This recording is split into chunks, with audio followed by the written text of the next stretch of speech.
Ate, main dah. Baiklah, ha. Sorry, tak saya Himangshu blog. Sorry, di bingo. Nunggu.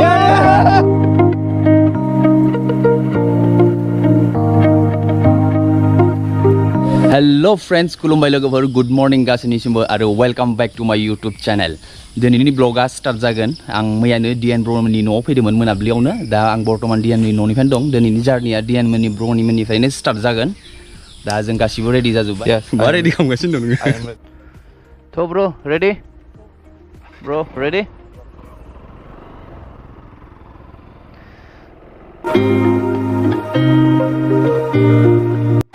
Yes! Full जोसाव ओंखारबाय guys दिनै जोङो। Just! Oh my god, होखावबाय जोंना दैदेनबाया। Guys जों दा बरमा first gate मोनबाय। बरमा first gate मोननायनिफ्राय जोंहा एकदम मेन रडखौ मोनबाय आरो। बहुत दिननि मुरा उदालगुरि थांगासिनो दङ गाइस। बहुत मोजां मोनगोन। आरो गाइस जोङो थांनो नागिरनाय जायगानि मुङानो जाबाय उदालगुरि करामराव जों फार्स्ट बेयाव माबा लाखिहैगोन आरो बिनिफ्राय जोंना डिएन भाइयाबो सल' खनलायबाय। अबेबा मोनसे राइडआव थांबा बिराद इन्टारेस्ट सल' खनो बिथाङा। ला ला ला ला ला ला ला ला ला ला ला आं नङा फागोला नङा जावलिया। सल' खनना दं बिथांनो। दा सल' इन्टारेस्ट सल' खनगासिनो दं दा। गुवाहाटी 61 किल'मिटार बाय हाटासार रेलवे 20। फैयै फैयै जों दा रङिया टाउनाव हाबबाय। दिननि मुराव फैनानै मोजां मोनदों। आरो जि जायगायाव थांगोन बे जायगायाव थांना बहुत मोजां मोनगोन गाइस। थ' गाइस बेयाव पेट्रल पाम्प सोनसै मोनसे रिलायन्सनि। दा गाइस फुल खालामनो होबाय आं टेंकि बेसेयाव फुल जायो। औ पुरा फुल होगोन। थ' गाइस दानिसो टेंकि फुल खालामना लाबाय। दामा इमान बारायबाय 98.46 फैसा जाबाय।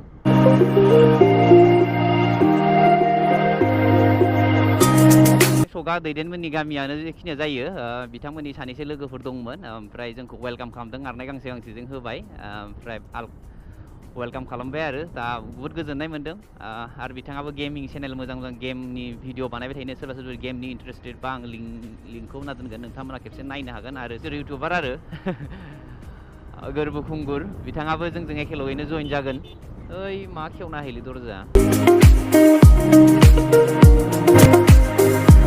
जुलि साइडजों फैबा नैबे मोनसे भिउखौ गारनो हाया दे। बयहा मजा नुखायो आरो भिउखौ तामाम नुयो बे। बिथांखौ लोगो मोनफैबाय दा इयाव। हेल' ब्र' बिथाङानो गोरबो खुंगुर बिथांखौ लोगो मोनबाय। बिनिफ्राय जों एखेलगैनो जार्निखौ स्टार्ट खालामसै। थ' गाइस बर्तमान जों टंला टाउनाव बेरायगासिनो दङ। जाना लानसै।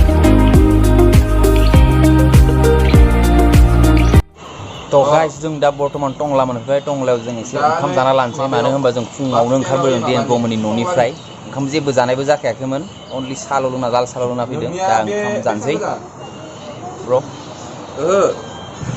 ओंखाम बेयाव फैबाय होनबा जेबो जानाय जाखायाखै।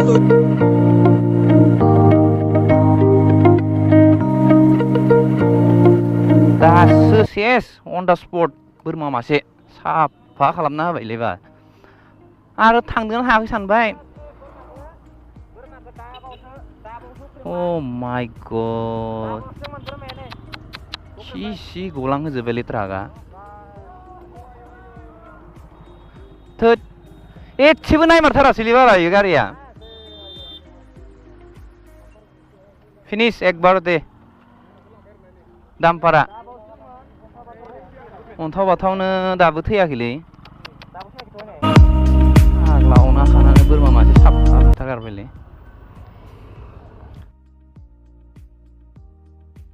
अ माय गड हाजोनि भिउ मजा।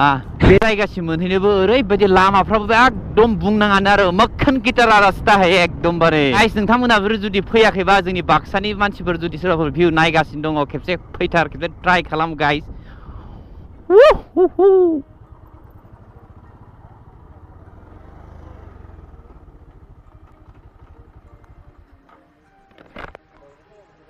इनिफ्राय ना स्टार्ट ओइ फाइनाली बिथांखौ लोगो मोनमारबाय दिनै Lalit welcome to Udalguri guys thanks bro आरो फैनानै बहुत मोजां मोनदों एकदमबारे एसे लेट जाबाय नामा जोंना फैनाया खैथायाव मोनफैनाय नोङो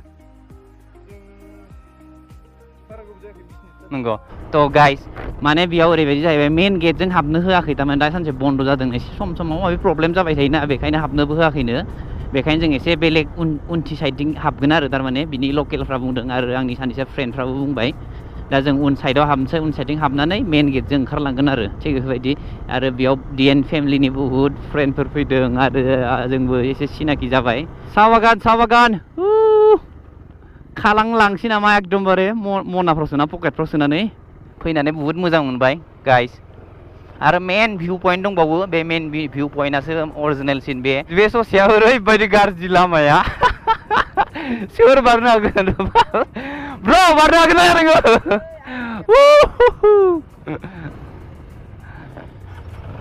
आरामसे आराम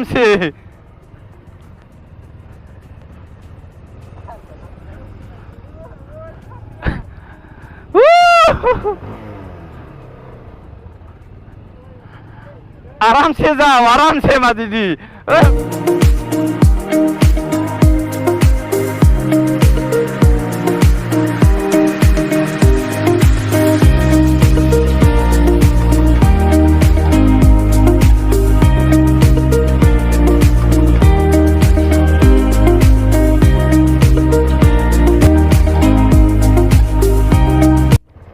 ভাল লাগিছে আহি বহুত ভাল লাগিছে মাইনা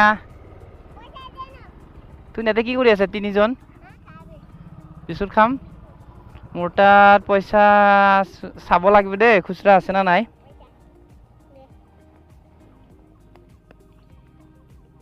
আছে এই খুচৰা এইখিনিয়ে আছে মাইনা লৈ ল হা চকলেট খাই মা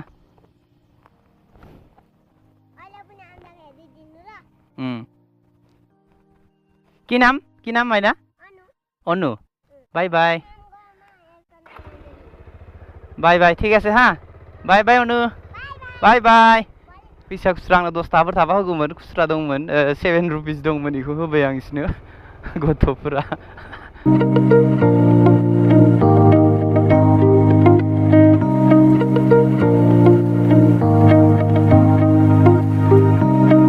गाइस फाइनाली बे जायगासिम मोनफैबाय जोङो बे मेन भिउ पइन्टसिम माने दङ ओरैजाय बे गोलावानो ना ब्र बे गोलावानो बिनो बे ड्रन शट लायो जे मानसिफ्रा बिनो ना एकदम बहुत जों माने फ्रन्ट साइडजों फैयाखै आरो जों एकदम बहुत जायगा गिदिं फैदों माने जों एसे बन्द मोननो बेखायनो पुरा फैनानै बहुत मोजां मोनदों एकदम एसे आन्दायबायसोमोन आं बहुत उनाव थाबोदोंमोन आरो आंनि बहुत सिगांनि लोगोफोरा बहुत आगोलाव मोनफैदों आरो दङ आंजों लोगोआव आं सिगांनिफ्रायनो थेंक्स ब्र फैनानै बहुत मोजां मोनदों बिथाङानो माने लोगो मोनाखैमोन आं रायलायबायल' थानाय जायोमोन जों सिगांनिफ्रायनो लोगोखा मथा मथि 1 इयार जाबाय बेफोरबायदिनो बारबायसो जानांगौ स्टार्ट खालामदोंमोन बिथाङा बहुत मिनिस्टारफोरजोंबो भिडिअ बानायो नायबाय थायो आं आरो बे भिउ पइन्टआ बेनो बहुत ड्रन शट लायो माबा लायो बहुत आलफ्रेड बिथांमोनाबो बेयाव भिडिअ बानायबाय थायोना सम दा फैनानै बहुत मोजां मोनदों गाइस तो गाइस बेयाव फैनायनि सिगां माने जोङो डिएन दैदेन आंजों साथाम फैदोंमोन ओमफ्राय गासिबो फ्रेन्डफोरनो माने चकलेट होगोन होननानै जोङो माने लाना फैखादोंमोन आरो दा बेखौ गासिबनोबो दरसे गासिबो फ्रेन्डनिसिम थेंक इउ ब्र थेंक इउ चेनेलखौ नायदे भिडिअखौ नायबानो जाबाय गाइस गासिबो चकलेट ब्र मो मिठा कीजिए थेंक इउ वेलकम ब्र गोलैबाय दानोसै गोलैसै ब्र थेंक इउ थेंक इउ सब्सक्राइबार्स फोरनो चकलेट आरो ओके थेंक इउ गोलैबायलै नोंनिया मा नाममोन ब्र अ दे ब्र ओ माय गॉड जों मोनसे भिडिअ बानायबावगोन मोनसे दसे उनाव मा होनदों दसे उनाव नों मोनसे मोजां भिडिअ बानायगासिनो दङ नोंनिया किन्तु बेस्ट दिनै गोदै किन्तु एकदम गोदै मु मिठा कीजिए ब्र थेंक इउ ब्र thank you thank you welcome chocolate एकदम गोदै एकदम गोदै चकलेट बरिया आरो गोदै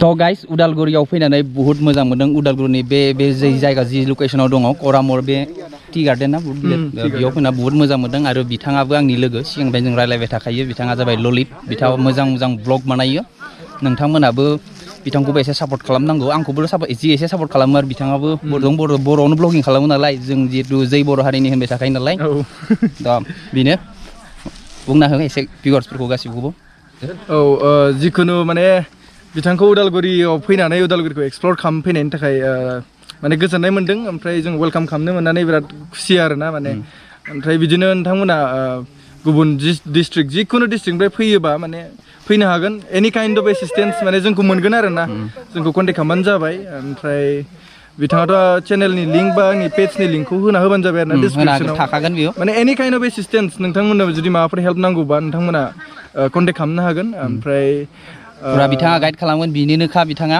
उदालगुरिनिनोखा आरो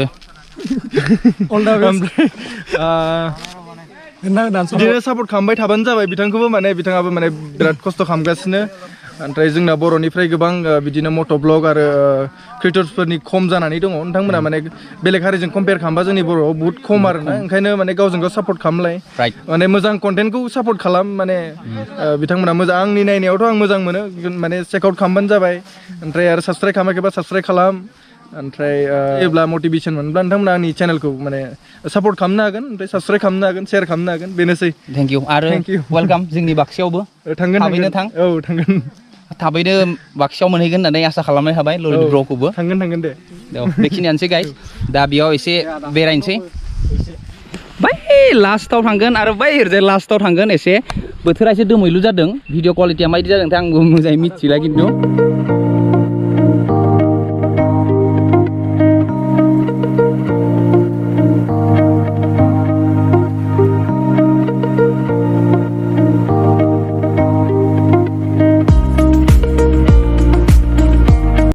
तो गाइस बेयाव फैनायाव आं न'निफ्राय ओंखारबोनायावथ' सानाखैमोन बिथांखौ लोगो मोनगोन खिन्थु बिथांखौ लोगो मोनना बहुत मोजां मोनदों आंबो जोबोद गोजोनबाय बिथांखौ लोगो मोना माने बहुत मोजां भिडिअसो नुबाय थायो दे बहुत फानि टाइपनि भिडिअ बानाय बहुत एन्टारटेनमेन्ट खालामो नायनानै बहुत इन्टारेस्ट नाङो थारमाने सानाखैमोन आं बिदि लोगो मोनगोन खिन्थु नों थांखालि जानाव थांबानो जाबाय मिथिबाय हर थांगोन बुंखादों ओमफ्राय दाइजों थांगासिनो निफ्राय दैजिरि वाटारफल आरोना दैजिरिनिफ्राय डाइरेक्ट थांगोन भैरबकुन्द नायनोसै दिनैनि कभार जायो जाया नङा होमबा हायनो हाया नायनोसै टाइमावबो एसे बारा जाबाय खिन्थु ट्राइ खालामसै नोंथांनि माबायावनो सल'फोर गासिबो सापर्ट खालामजाबाय बिथांखौ हिमांशु ब्लग सरि दिबिंगो नंगौ कनफ्युज जादों हिमांशु ब्लगआनो दिबि आरो हिमांशु एसे कनफ्युज जादोंमोन बिथांना केकेना दिनै सास लोगो मोनदों ना नोंखे सरि दे एखौना जाखायोफोर बिदि लोगो जाखायो मा जागोन कन्टिनिउ अके स' लोगोफोर गासिबो सापर्ट खालामजाबाय हिमांशु ब्लग अके साबस्क्राइब जय बर' हारि दे जय दा गाइस जों एसे सिगांथिं एसे बेरायनो थांबावनोसै दा गासिबो दंजोबो लोगोफ्राबो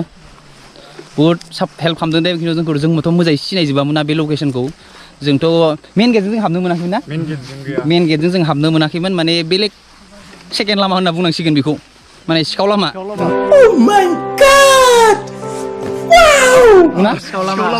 सिखाव लामा जाना एकदम बेगनिफ्रायसो जों उल्था जाना फैदों दा ओंखारलांनाय टाइमावसो जोङो मेन गेटजों ओंखारलांसिगोन दा बर्थमान जों मेन गेटखौ नुबावाखैनो खिन्थु बेयाव जायगाखौ फैनानै ओरैबायदि हिट मोनदों थारमाने मजा भिउखा आरो बेयाव थारमाने गाइस नोंथांमोनाबो खेबसे जायफ्रा फैनायाथ' फैखाबाय फैयाखैबा खेबसे ट्राइ खालामफैनो हायो ओरैबायदि भिउआ मोजां थारमाने फट' सट' लानो पुरा आरो बेलासि टाइमावथ' बांसिन मोजां बावनो खोमा खिजानि आरो ओइ जेथिंबो हाजोनिल' भिउ नुगोन नोंथांमोना